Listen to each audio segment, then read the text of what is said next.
આણંદમાં યુવક 50 ફૂટ ઊંચા હોર્ડિંગ પર ચડ્યો, લાશ્કરોએ 2 કલાકની સમજાવટ બાદ નીચે ઉતાર્યો। આણંદ વિટકોટ સિટી બસ સ્ટેન્ડ પાસે હોર્ડિંગ બોર્ડ પર એક યુવક ચડ્યો હતો, ત્યારે આજુબાજુના દુકાનદારોએ નીચે ઉતારવા માટે ધમપછાડા કર્યા હતા, છતાં પણ નીચે નહીં ઉતરતા ફાયર બ્રિગેડને જાણ કરાતા ટીમો દોડી ગઈ હતી।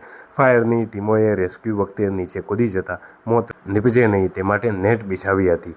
2 કલાકની ભારે જહેમત બાદ યુવકને સમજાવટથી નીચે ઉતારી દેવામાં આવતા દુકાનદારો સહિત રહીશોએ હાશકારો અનુભવ્યો હતો।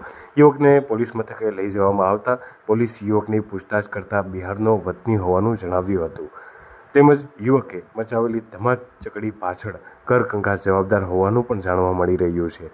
બીજી તરફ 6 માસમાં આ બીજી ઘટના બની હોવાથી લોખંડની એંગલો ઉતારી લેવામાં આવે તેવી દુકાનદારોએ માંગ કરી છે।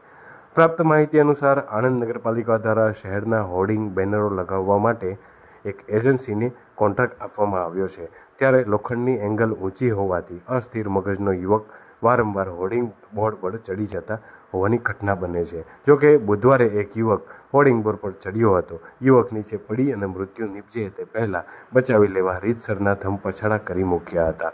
આ અંગે દુકાનદારોએ જણાવ્યું હતું કે આણંદ પાલિકા દ્વારા કોઈ ઘટના બને તે પહેલાં જોખમી હોર્ડિંગ ઉતારી અને દૂર કરી લેવામાં આવે તેવી માંગ ઉચ્ચારી હતી।